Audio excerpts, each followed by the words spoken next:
Hello, world. Hello, Asaf. Hello, Chris. We Yellow. good? Hey, We Hello. hey. live? We on the interwebs? Okay, everything's Yes. good? Yes, we're Asaf? good. We're Okay, good. live. Yep. Good. Okay, Yes. good. Yes. Hello, world. We are on a show called The Great Transition. We are three students of the Kabbalist, Dr. Rav Michael Lightman. We are studying every day what is going on inside of us. Actually, as the Zohar says, the whole world is inside of us. And that's coming more and more clear in what we're doing, and we want to talk about it with everybody who also feels that what's going on in the world feels a little bit futile. All the solutions seem to not be working, and it seems like things, leaving it up to the politicians and the education, our schools, maybe they're not doing a great job. A chicken like that we eat for dinner, or if you're vegetarian, a chicken that you may have seen, passing the farm. A chicken cannot, a chicken cannot, we are equal opportunities Those are the only times you're gonna see a Kabbalists. change. Yeah. A chicken cannot reflect on his day. At the end of his day, he doesn't say, I'm really stressed about what happened with that fox today. And, how can I better prepare for tomorrow so I don't have to endure that same fox related stress? Or, I'm very traumatized about that incident that happened this afternoon with the hawk. Thank God the wind blew and he dropped me because I think, I can't go out tonight, and, this is probably going to affect me for the next few years. And actually, I'm going Right. to pass on my Or ever trauma again. to my I'm chicken tired of this children. chickenocracy everywhere. Trying to get a meal here. Chickenocracy. Yeah, it's right. So a chicken, she's going to pass on her chicken trauma to her chicken children. So a chicken and all of her fellow animals, they're living in a system, they're developing in a system of nature called the bonds of time.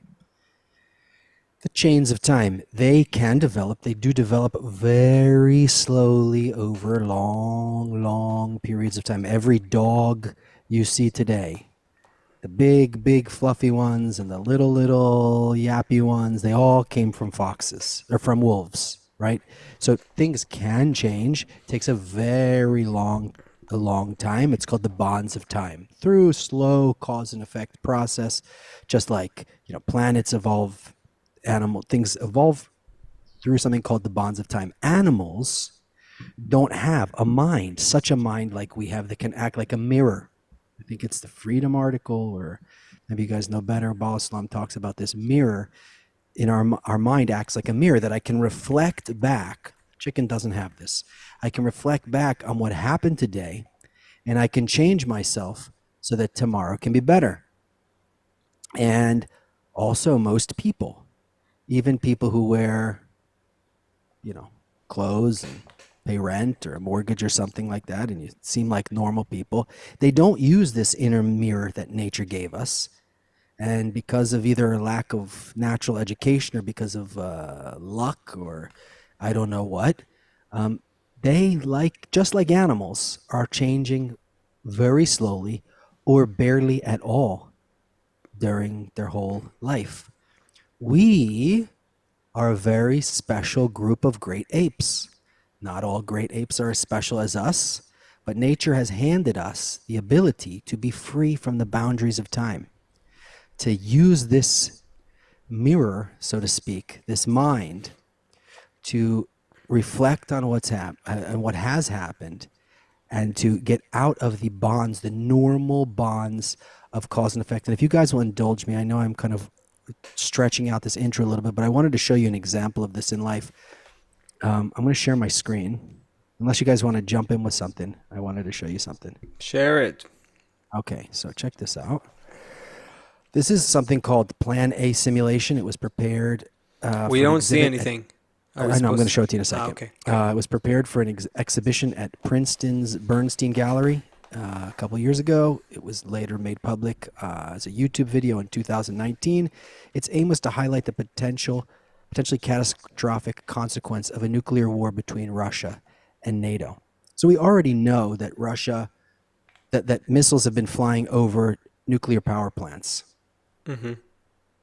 It's possible that there's so imagine things are getting a little out of hand. Vlad, Putin or whoever gets a little, wants to show a little strength or something, fires just one warning nuke, and Like maybe that falls NATO, into the sea, kind of, you mean? whatever, just a Mm-hmm. warning nuke, but NATO may Okay. interpret the warning nuke wrong and maybe send another one, or maybe they interpret it as a warning nuke, but NATO also sends a warning nuke. But Mm-hmm. Vlad may be having a bad day or something, and maybe he interprets the warning nuke wrong. And look at this absolutely ridiculous scenario. Hmm. Can you see this? Yeah. Yeah, I'm still thinking about chickens, but I'm with you. Okay, so just watch this. Wait a second. I don't know what I'm looking at. Okay, now it's Okay, this clear. is Okay, Russia. What are we Don't. looking at? Okay, it's a This map, is a and this is Europe and NATO countries and Russia basically, okay. starting what it would look like if there was a nuclear war between them. Okay, Uh-huh. and then what of course happens? Let's pull it forward a little bit further. So of course, who we would get involved, meaning the U.S. Sorry, the United States would get involved, right? So the U.S. starts launching nukes, and of course Russia then retaliates. Okay, this is this hard to could say be it our looks pretty. this could be our near is one option for our near future if we just go according to normal cause and effect. Now, what happens next, of course, is not only do you destroy all of those centers, but you also want to they also want to destroy, as it says here next, right here. You don't want to allow the other country to develop after the war. So now you also have to attack all of their major cities as well. Okay, so now Huh. you attack Why is that every. called Plan A, do you think? It seems like that would be more like at least Plan B, at least Plan I a don't little bit know, later. but basically at the end of all this, it was just absolutely horrible. Isn't it interesting also though that it's basically northern hemisphere, and he's 91.5 Right. million casualties. So it's just this is the if we just Mm-hmm. continue to play out, there's no question about where things go if you just continue to play out the normal, you know, first I bring a stick and then you bring a stick and then I bring a knife and you bring a knife and then I bring a gun and you bring a gun, and it's very clear where this kind of normal cause and effect process goes, and it's nowhere good, and it takes such a long time, and it's so painful. And the Kabbalists ask the very sober and realistic question: so what is this? Is this what it's about? Is it, what are we doing here? Why is this like this? And what can we do about it? And they have very, very clear answers of what this is all about. So, guys, I want to put all this on the table. I want to talk about these bonds of time. I want to talk about living according in this slow motion, drawn out, Mm-hmm. painful life that we're all very, very familiar with. Mm-hmm. Or the alternative, what the Kabbalists are offering to us and what that is. Well, yeah, go ahead. That's it. That's not enough. No, it's enough. I'm just, I'm just because you brought up and that visual of like the that nuclear Armageddon. It's funny because wait. Can you see my screen? No. Here we go. That's exactly something that caught Ah, my attention. Like thinking about the podcast today, and that's like something that I saw and immediately caught my attention. Scientists say we're closer to nuclear Armageddon than any other point in history. And it's the same guys who came up with this doomsday clock thing. It's the same thing. Um, Basically, it's scientists from the Bulletin of the Atomic Scientists. Um, anyway, scientists who have been doing this for a while now. Every year, they have like this visualization tool called the Doomsday Clock, where they basically say how closer we are to midnight, and midnight represents uh, doomsday. And they're saying that we just got 90 seconds closer, so we're like really close right now. What Yeah, does that even mean? we're I like don't even know 90 how you seconds. calculate such a thing. Well, they have that. No, it's based on some calculation, probabilities, and some approximations of some sort. But the bottom line is is that basically they're saying things are not getting better, things are getting worse. And if you were to look at a clock, midnight would represent doomsday. We're 90 seconds there. Right. So the fact that I have a bad habit in my life and it leads to me constantly spending my paycheck every month, it's like one level of badness. But it's funny to me that you and I both, like, as we thought about this concept, that we both kind of went to that. Like, okay, so like, some bad habits is one thing, but like, what does this look like for? Let's zoom out, and what does this look like for humanity? Like, this is really what we're talking about.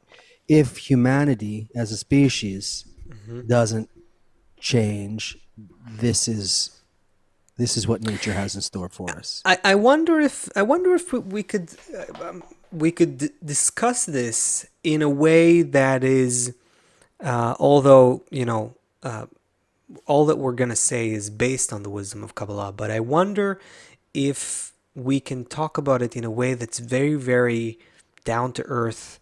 That people, even without any kind of spiritual seeking kind of inclination, would relate to, that it would resonate with them. You know what I mean? Like, is it obvious to you? You tell me. Is it obvious to people that we're kind of on the same planet and we have to learn how to get along, at least not to kill each other, at least not to nuke each other, at least not to... Is that obvious? I think I'm not saying doable, easy, but is it not obvious to people? I'm so fired up by this topic. So Chris, you're gonna have to jump in to cut me off when you're ready. But I study this stuff every day, like you guys. I read this stuff before I go to bed. I talk to friends about it first thing when I wake up. When I get to work during the day, there's times where I forget about it 100%, and I'm just focused on the work I'm doing 100%. And I'm in this for a long time, and I bookend my day with this, and I stop in the middle of my day to check in with this and recharge myself with this. I think that most people are not looking past. No, but it's not what I'm asking, Seth. You're answering, how much are we concerned about it, worried about it, thinking about it during our day. I'm just asking, if you catch a random person off the street, and you ask them, hey, isn't it obvious that ultimately we need to kind of figure out how to get along on this planet so that we don't nuke each other, kill each other, and ruin the planet, and continue to rape this planet and so on? Is that something that a person, even if they didn't think about it at all, is it something that they can go relatively quickly and say, yeah, that's probably right? That's what I'm asking. Are people, is there it something between actually contemplating it for a second and actually doing anything to change my life to do something about it?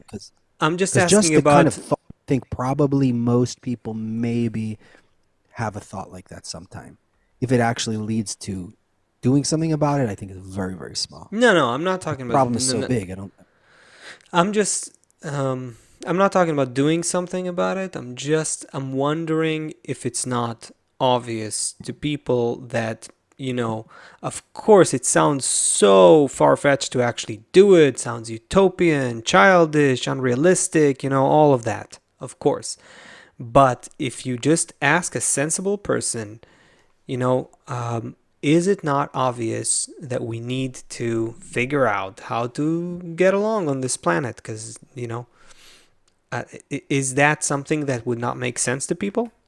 It's obvious that that's the easiest solution. I mean, if you're going to say, what's the one thing that we could change? And you offer that to them, because I don't even think if you don't offer it, I don't think they're going to think of it.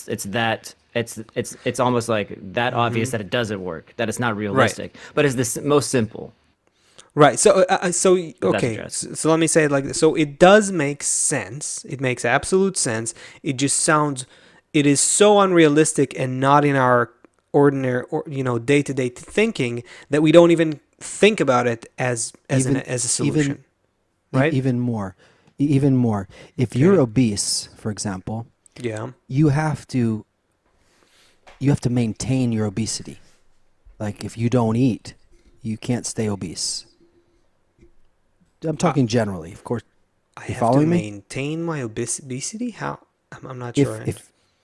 you're If I'm if there's an obese, yeah, if there's an obese person yep, and that obese person eats 400 calories a day, it's going to okay. be hard to stay obese. Okay, I see how you're saying. Yeah, okay, Okay? so, yeah. So it's a job every day to remain obese if you're obese. That's a way of I don't putting know about it. that. Okay. I've never thought I'm about it like that. I okay, don't guys. know. Okay, I'm okay. just I'm flying going off with you. I'm going with you. I'm just Yeah. Mhm. I'm just kind of flying off the Sure. whatever the expression is here. What I'm saying is it takes effort because if you don't eat a lot, you can't Mhm. maintain that weight. Okay. 40% of the US adults are obese. Okay? 40% of US adults. 40%. Wow. Yeah. Well, that's what Google told me in 2023, 40% of US adults. So, Wow. I mean, you probably don't feel super healthy. You probably don't feel like you're in a good mood all the time. But Yeah. why not change it? You understand that there's something Okay, going good. on here. Okay, now I see. Oh, Good point. Why okay. Good point. change Okay. it? Gotcha. Okay. You good are point. sustaining this Yeah. problem every single day. Right. Okay. So you're saying, okay, very good point. So this example really beautifully demonstrates how infinitely far is the gap between knowing that something needs to be done, that something's Right. good, that there's, Or even knowing and something needs to be done. You might not even think something needs to be done.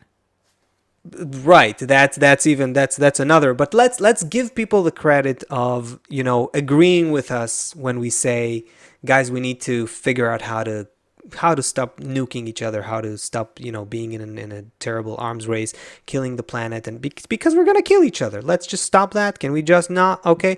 And they go, yeah, that makes sense. Have no idea how to do that though, right? So Yeah. I don't know. I forgot what I wanted to go with this, but but I'm just No, you were saying that the gap is infinitely Okay, is sorry, infinitely yeah. far. So I see. I started from: is it possible? Will it be possible for us to explain the mechanism here of human development without being, hardcore Kabbalistic about it in terms of the Right. language of it? So okay, so let's say people agree with the idea that the solution involves finding a way to complement each other, to connect with each other, to be considerate of each other. We just have no idea how to do it. It is so far-fetched. You're dreaming, dude. What are you talking about? Come on. Okay. But wait, let's explore now- why they're dreaming. okay, Because on the go ahead. side, No, they're if saying you to have, me like, you're 5 dreaming. countries- They're saying to me you're dreaming. Yeah, Okay, because yeah. because they're considering this fact that let's Okay. say there's 20 countries in the world, 19 countries. Why don't I just use the actual number? Let's say there's 120 countries in the world. Okay. 119 of them Yep. say, yeah, definitely. Let's not do that. Let's not do the nuke You're thing. saying even if one just goes And if one and you because you can't commit to such a thing if you know that one guy on the side's gonna be like, here's my chance, Okay, so that's another reason why this sounds so unrealistic and impossible to ever do. Okay, now now let's look at all of human evolution as a development towards realizing that point and actually doing something about it. Let's say that everything is pushing us to figure out how we can complement each other on this planet instead of constantly, battling each other and raping the planet. Let's say that this is where we need to go. This is our destination. Even if we just put that as a destination, At least we're not going to all kill each other. yeah, That's just- even just that. You're right. I set the bar way too high. Let's just set the bar at all of us seeing the same milestone, at least in front of us, that somewhere in the future, not right now, but somewhere in the future, we need to get to a point where nuking each other is out of the question. We You know, Is that so hard to is agree it on? so hard? Is it so difficult? Now, if we just did This that, is exactly what we're running to. It's exactly where we are running to. These are the leaders we elect. The policies there you we go. support Yeah. are all leading to a nuclear war. Right. So yeah, and so I'm saying if we even just did that, just determine, not even get there yet, just determine that, listen, somewhere in the near future can be a few decades. Let's just say that we need to get to a point where we rule out killing each other, nuking each other, okay? Just for the sake of the safety of the planet. We understand that a nuclear war in one place is not in one place, it's all over the world. You cannot But you're control, basically taking contain off something like all. that. So but you're basically if taking we off the were- table all of war, any war. at that point. not necessarily. I'm just even just Why- saying why that not, We're, though? we're okay leaving the extreme- little ones for the time being. Yeah, for the time being. Let's start there. What I'm trying to say is this: if we even just set that as a goal, we would already start moving towards that a little bit, educating ourselves towards that, changing the conversation a little bit, changing our budgets a little bit in terms of countries and politics. Okay, so right? But that's what I'm saying, You is know, that you're and we would already- move you're faster. already we would kind of move faster towards that if we just saw that goal, and even if it was far away, but still, let's just see it. It's far, but we should at least just see it in front of our eyes.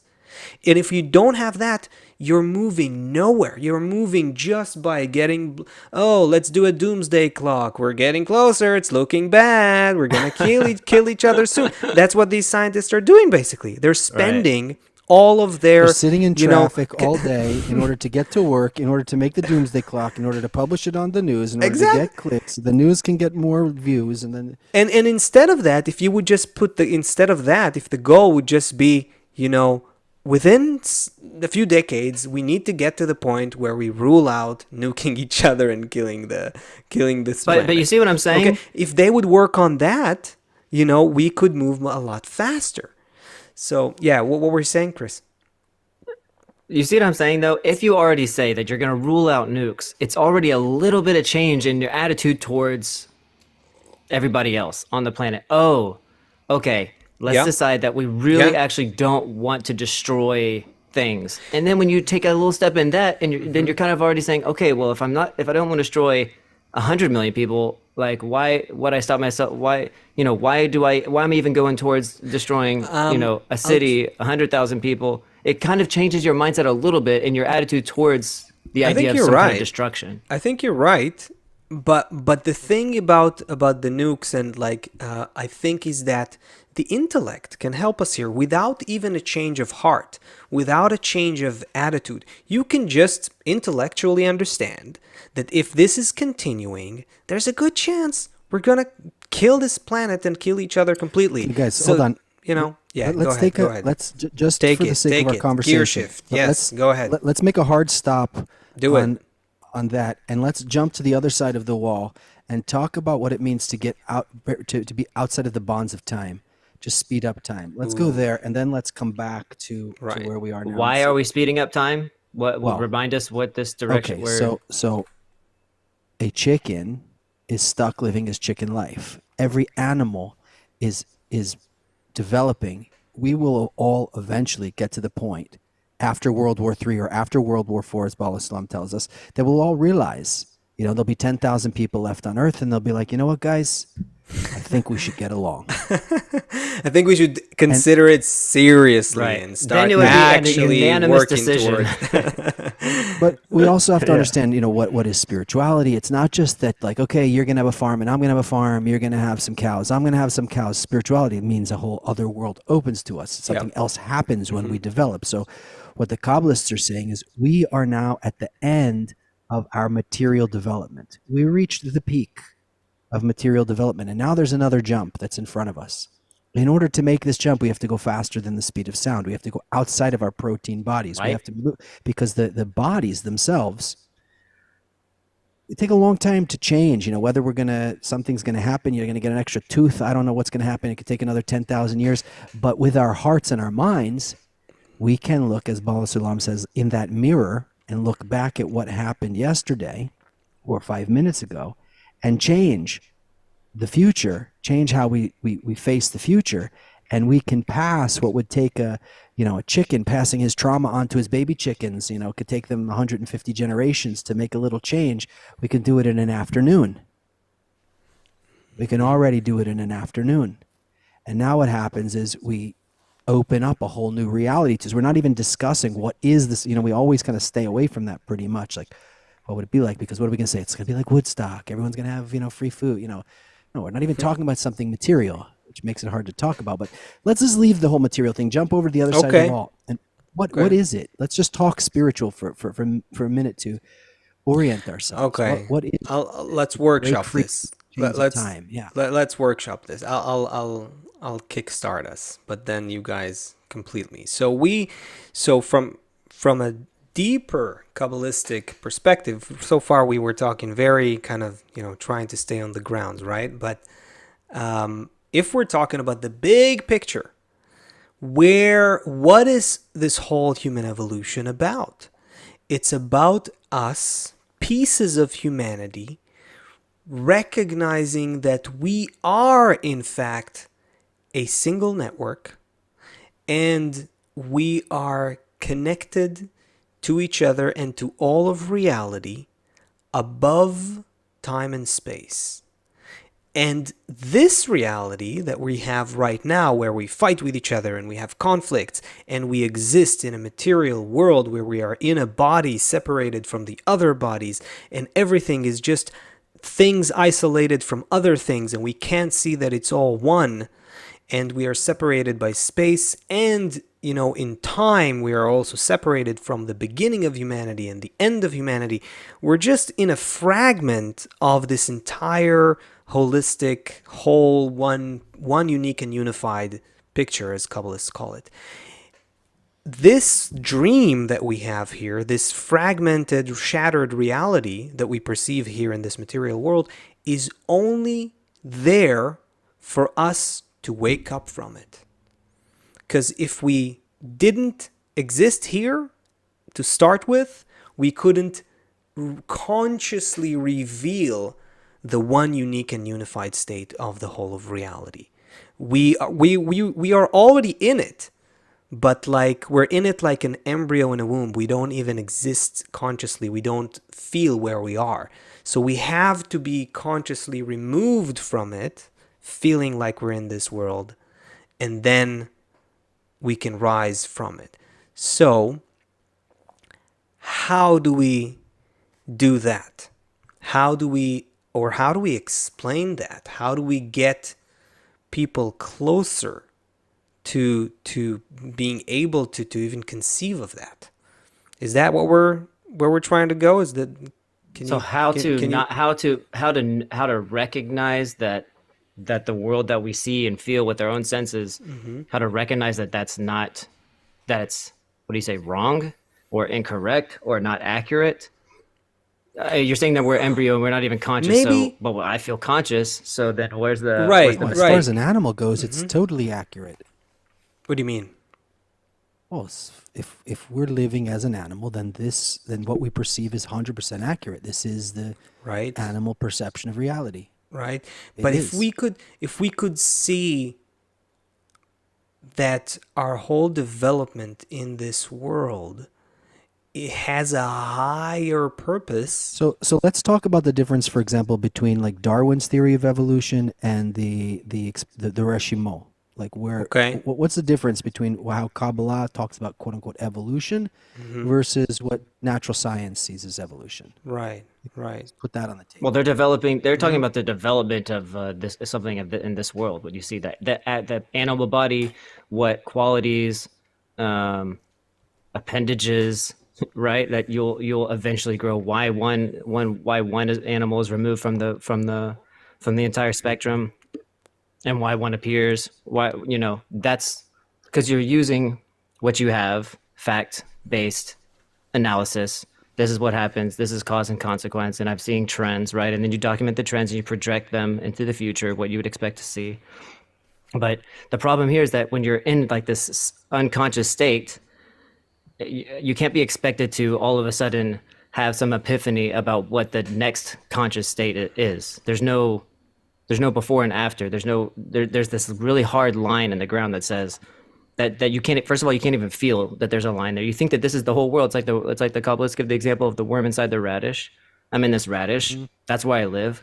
And then only after he eats his way through and pokes out the top, he realizes he's in a completely different world. Right, so we're talking about getting out of the radish, and all of the doomsday clocks and all the wars and all the politicians and everything is like within the radish. There you go. But what other great way to get you to come out of the radish than to tell you global annihilation?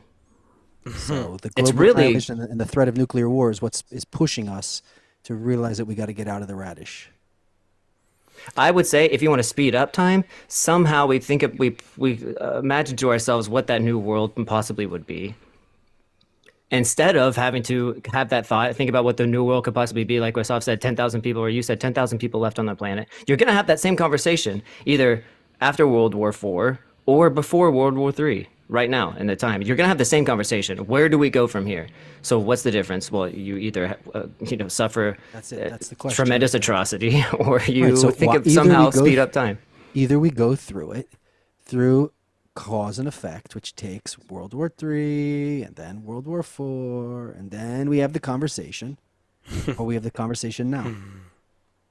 Because we use our minds to already understand, to like look at the situation like a chicken is unable to do.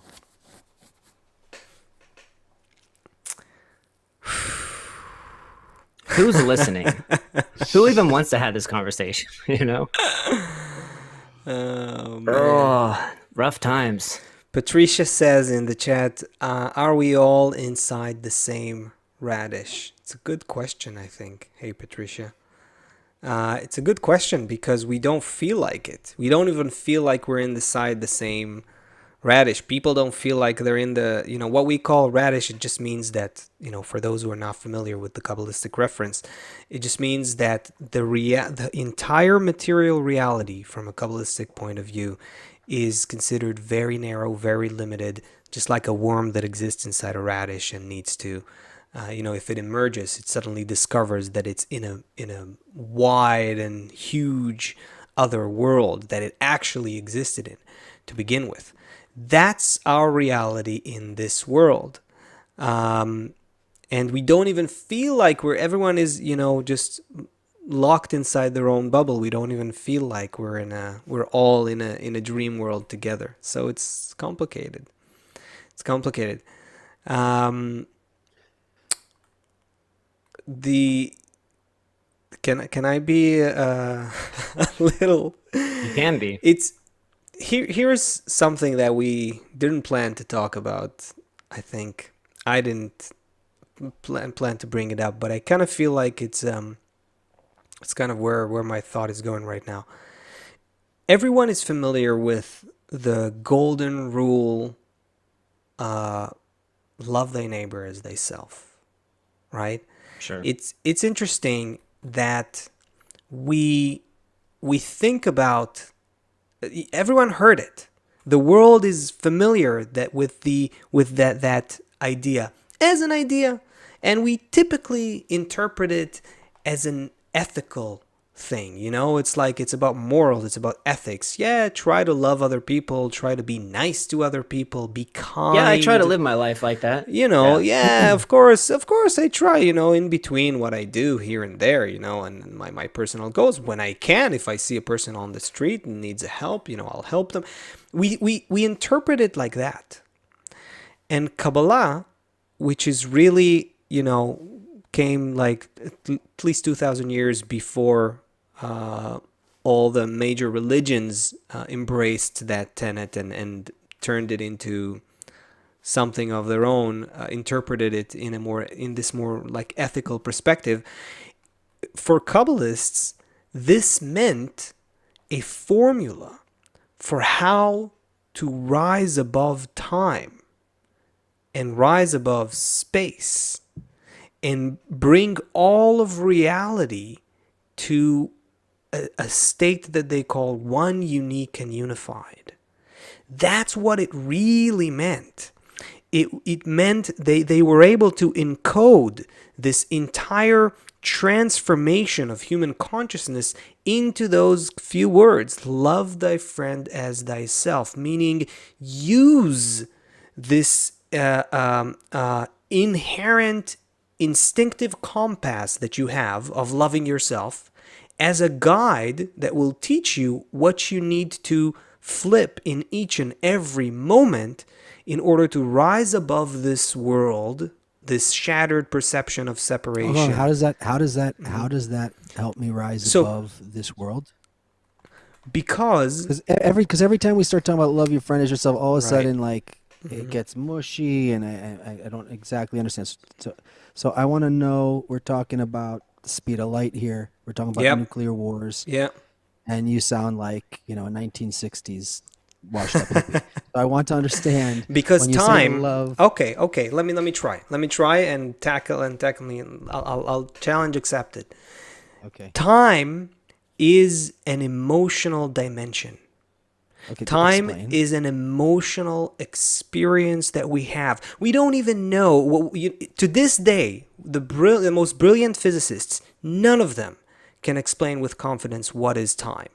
We have a lot of debates about it. Because it's an emotional experience, you're saying. Because it's not a logical, mathematical... Well, in Newtonian physics, we thought about time as an arena that continues and happens regardless of our participation.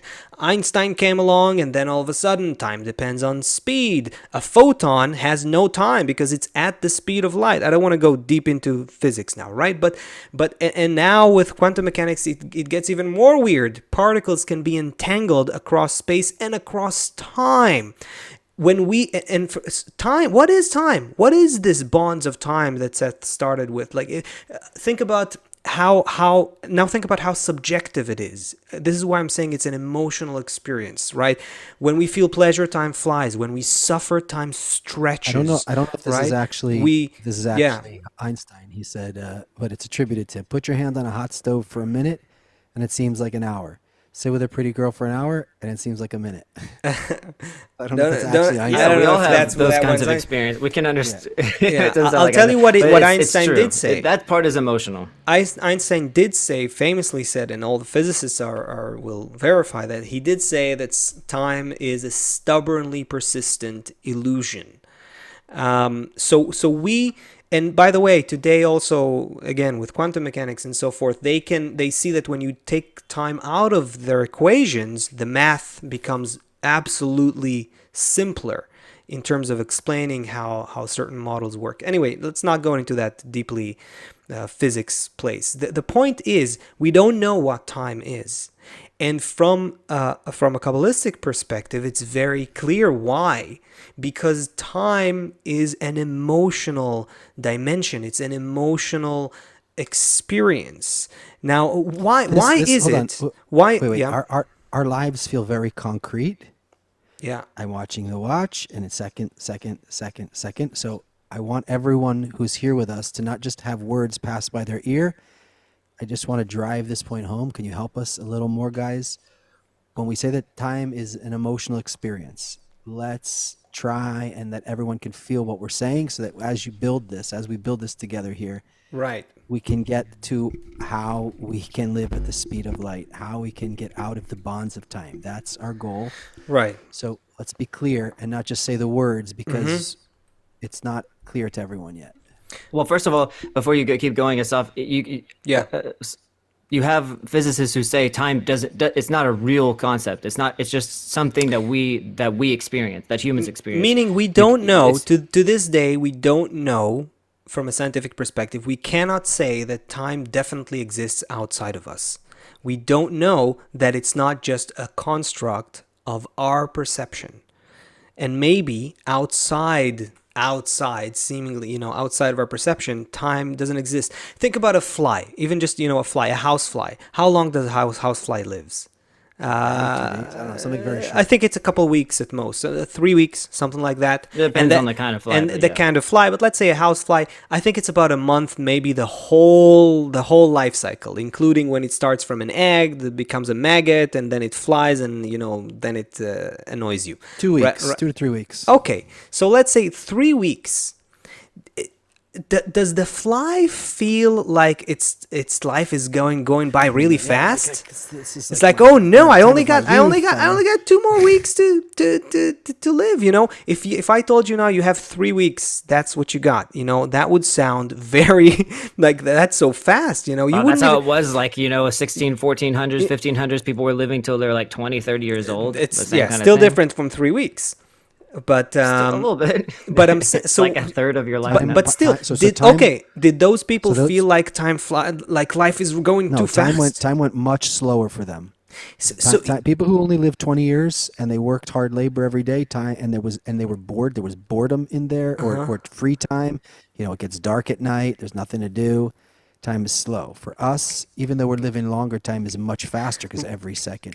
Right. So you see, that's very cool. So time is a very, very subjective measurement. It's an emotional experience. It's a perceptual construct.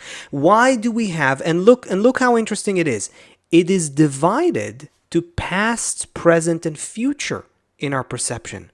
What is that all about?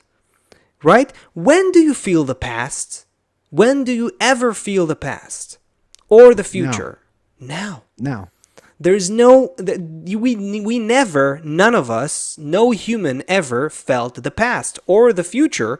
We only feel the future or the present right now.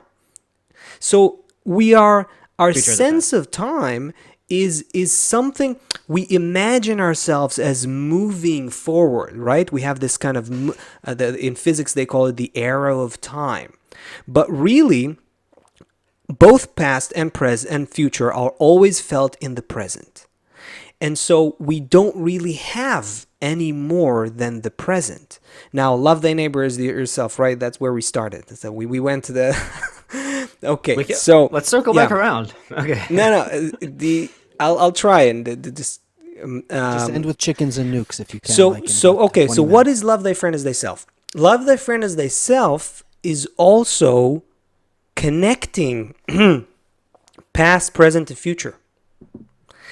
Because what does it mean, love thy friend as thyself? It means that we begin to experience all parts of reality as connected, as one.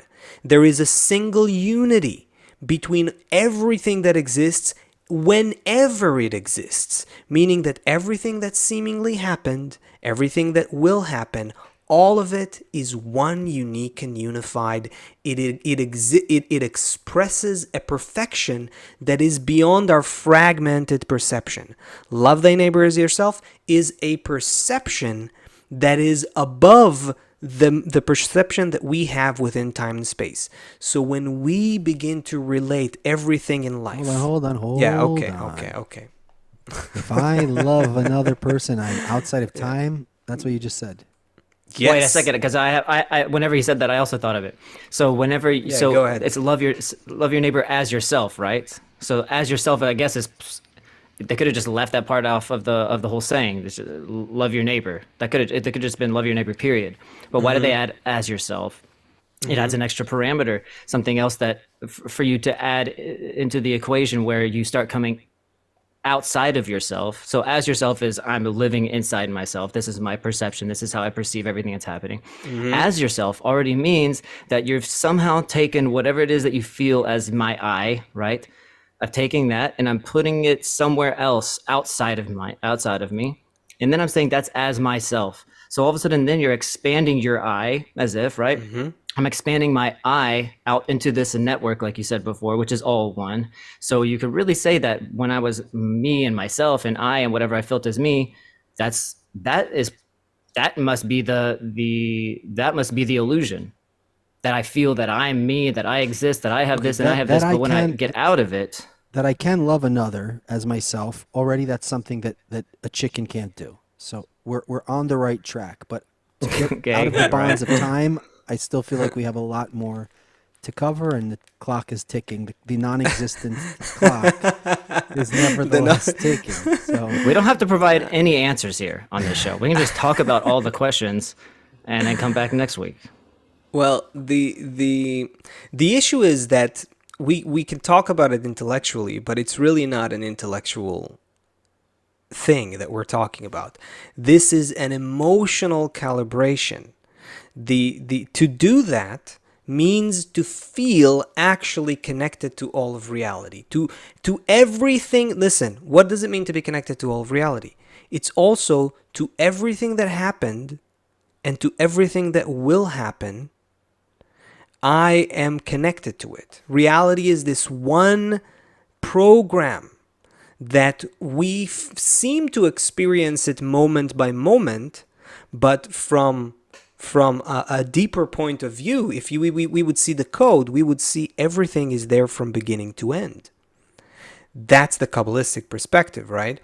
And so to be connected to the rest of reality also means to connect the initial state of creation with the last state of creation. when am I in the bonds of time, and when am I outside of the bonds of time? I would say, how would you put it, Chris? I'm in the bounds of time whenever I feel that everything relates to me as this like egoistic I that only wants for itself. I'm outside of it Why? whenever Why? I can. Hold on. Why? What did I just say?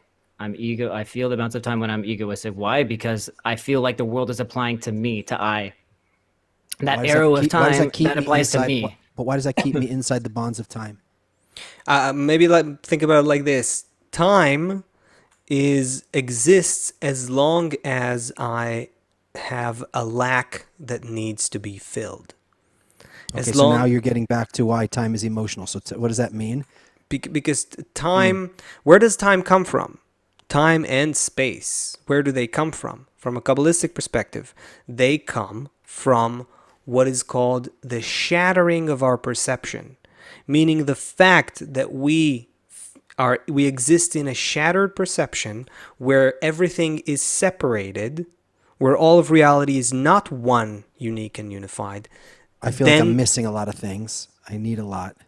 Then you feel like you're exactly you're not in. I'm always deficient. I always need you're always something in else. deficiency, and you're also the sense Also, of time is always separation. like how long it's going to take me until I get the check. That's How long is it going to take me until I get the exactly the car? measurement. How long is it going to get me until I get the next pleasure? How long until lunch? Now you can say, look, the physics people can come and say, but wait a minute, time is not emotional. We see the moon and the sun. We see all the still vegetative and animate levels that are working like a clock, and they work regardless of us. Yeah, but that's going to be harder to explain. But we should stay say within it. the parameters. We're not going to blow up all perception of reality right now. But I can understand that I don't feel that everything is inside of me. Chris, Yep. I'm leading back to your question of now we're going to get to love the other, how that takes us out of the bonds of times. But now within the bonds of times, I feel I have my I. Asafi told me that reality is shattered, so I don't feel like everything is me. Mm-hmm. And I feel like all these things that are outside of me, I need. Sex, food, money, house, this. So time is and also that you're not one with reality, so that creates a sense of space too. It's not yours, it's not you. How long can I get that? How long till I can get that? How long till I can get and also that? Okay, these other pieces are not me, they're away from me, and that also translates to our experience of space and distances and Okay, hard stop. And now love the other as the self, whatever that means now. And this takes me I'm right now, so Chris, that means that this takes Chris, you want No, Chris finish your thing. I'm flowing. No, okay. You obviously have something on the cooker there. No, I'm just cooking it Jones, together with you guys. When you said that you were in the other middle of as yourself, something. Yeah. You're saying loving the other as yourself makes you outside of time. So I just needed to clarify that. That outside of myself, right? Because you just explained it. Because you've got all these things that you want. You're serving yourself. That's what you're doing whenever you're feeling time. When is the next fulfillment coming? And it's every moment, right? But if you're if your concern ceases becoming something of yourself. I see, even when I was going to say the sentence, there's no emotional recognition behind it. There's no way to grasp what I'm about to say. If you can imagine wanting something outside of you to be fulfilled, the same way that you want yourself to be fulfilled, if you can imagine something outside of you wanting to be fulfilled the same way that you want yourself to be fulfilled, you have now entered into a certain perception of reality that nothing, you're not dependent on anything except fulfilling that thing outside of you. You don't need anything, because the only oh, wait a second, I don't want to go into that right now. No one even tried to stop me before I went in that direction. Just think about I was licking my chops. I'll dose it down. Think about how can you even imagine a reality of being detached from self-concern? Having just think about it. Do you even exist if you have But how is this related to no time? address to yourself? Slow it down again. How is it related to time? And The getting out feeling of the bonds of Well, first of all, time think about and what Asaf preventing just nuclear said. war? Can you even perceive what Asaf just said? I mean, that's really the point. That's where I should have stopped.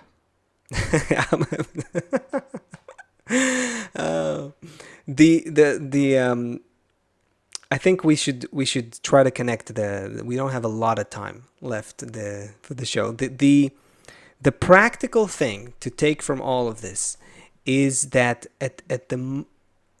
ultimately, that's where nature wants to take us. Nature is not just what we see in the material world. We see, what Kabbalists are saying is this. Let's go with the scientific prominent theory, right? That the universe started 13.8 billion years ago, this huge inflationary expansion, and since then it's the same energy that's shape-shifting, and billions of years, now we're in today, and in 5 billion years the sun will go out, and ultimately there's going to be no light at all in the universe, and everything's just going to go to nothing. That's basically, and the universe ultimately will also probably just kind of go into complete darkness. That's basically, so Kabbalists are saying that, let's take that as a given. Okay, that's not the whole story. That's not the whole story. All of this development in the material world is happening inside human consciousness. And that's what it feels like when human consciousness is shattered. And if we reconnect it, and this is the practice called love thy neighbor as thyself, if we begin to rise to a higher level of consciousness, we will see that reality is actually non-material. Time is not what we thought. Matter is not what we thought. Space is not what we thought. We are a single collective vessel that exists in bonded with, in adhesion with a fulfilling force that created it and fulfills it. That adjustment, that emotional adjustment, that adjustment, calibration of perception, of consciousness, however you want to call it, that is expressed, encoded in the formula, love thy friend as thyself. Does that help? Does that do it? Every time you say, I mean, yes, but every time you say love your friend as yourself, I know everybody's lost and totally confused all over again. And right. Well, think about it like this. How about, I mean, if you feel suffering all the time by having to go and fulfill yourself, and this gives you the sense of time. If you go and you're somehow existing outside of yourself, then how would you feel time? How would you feel time if you have no concern for yourself? You basically exist as this just partner in the force of nature. If nature is whole and just continues and is regenerating, and it's so there's no difficult place to explain these things. Yeah, and I think it's so amazing to think about, though, how Kabbalists, how they encoded this entire spiritual transformation that they went through and how they tried to just capture it in a few words, and so that at least that will become something that is embedded in humanity. And it did happen. It is embedded. We have, it's like it's right under our noses, but we have no idea what it actually is. It's and Right. yeah. But isn't that like the Well, whole you of have to want reality? it. It's also like What? that's what the whole of reality is too. We are right now. We don't need. We already exist in that state of endless light or complete connection. It's right here. All we lack is the vessel, the device to feel it, the So the sensitivity spiritual to reality it beyond time and space is is here. here It's right right now. here. Yeah, we But because reduce all I can it. think about is that my coffee is cold and I can't wait to fill it up with warm, so I'm thinking of what's going to happen in 5 minutes from now. And then because I'm thinking of what I have to do tonight, and all of a sudden I'm building a world around me where she said that to me yesterday. I need my coffee now. You guys are Yeah, here next Thursday at this time, this. And I've boxed myself into a world of yeah. time based on what I need. Yeah. And by the way, when there's all kinds of beautifully said. And also think about like even when you're a kid, even as a child, your mind works differently, much less patterns and, and all kinds of, you're much less entrenched in all kinds of knee-jerk thinking and thought patterns and reactions. Your sense of time is very, very different as a child, as a small child. You don't even feel, You're just the existing, kind of. You're not yes. feel. Yeah, Yeah, yeah. yeah. And Sometimes even when you're older, you can feel that too. yeah. But why do we even say? Why are we saying that we wanted to get? Is there a way to tie this at the end? We had a nuclear war in front of us. We want to speed. We don't want to go through 3 and 4 World War, right? We don't want to go through number 3 and number 4. We want to speed up time. Do we have So something that to say We means, about that? have be, so yeah, go ahead, Seth. we have before us a method where every person, regardless of religion or color or background, can, in the chair they're in right now, come to a good life where we don't need wars, where each person can feel fulfilled. And in fact, this is, we talked about Darwin. We didn't get into what is Kabbalistic, quote unquote, evolution of where our development is going. This is where we're going. We have the opportunity now, specifically now, to speed up this process, to get out of this very slow cause and effect from one crisis to the next crisis to get there.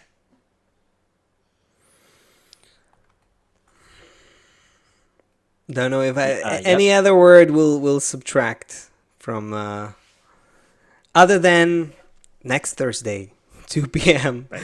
We'll continue, and I'll tell you what, I'm inspired by this whole topic of connecting. I feel it very strongly, and I know all of us to feel it to some, in some, each one in a different maybe kind of style. But that connection between our perception of reality, time, space, everything that we are going through in this world, and love thy neighbor as thyself as the formula that takes you out to a different perception, that relationship, I We have think, to is break down what it means that worthwhile that's not some to further ethics explore or that. Yeah. morals. Yeah, we yeah. need to. I'm It's not clear. I'm sure everyone goes right to ethics and morals as soon as you say it, and we need to. I'm gonna take the challenge of maybe bringing it more together. There's some beautiful quotes about that too. Oh, I do have. You know what? Okay, here are some words. Okay, here are some. I do have a quote Finishing words. for from our teacher from today. This is something that our teacher said today. I was sure that I even translated it for today's show. There we go. I did. Okay. So this is from Kabbalist Dr. Michael Lightman, our teacher. He said this today in our daily Kabbalah lesson, which is broadcast to thousands of people around the world who are working on upgrading their perception of reality, really deciphering what is love thy friend as thyself. So he said this: when we rise higher, we will begin to observe all of the worlds. We will see everything from above downwards. The Creator will appear to us as the network that contains everything in it. And we will feel that we exist in a realm where there's no beginning and no end. We're in a perpetual progress. And all of that, that's the kicker. All of that will just be normal to us. That will be our mode of existence. So, we got to get out of this radish, guys. Yeah. Get out. See you next week, everybody. I've seen See ya. the future and you love me, oh, like you love yourself, and not from ethics and not from guns, because love cannot be compelled. And I have seen the future, and I have felt the light on my face, and unity is so natural. We're one big family, and after all, we're all brothers. If you trace back your family tree, oh.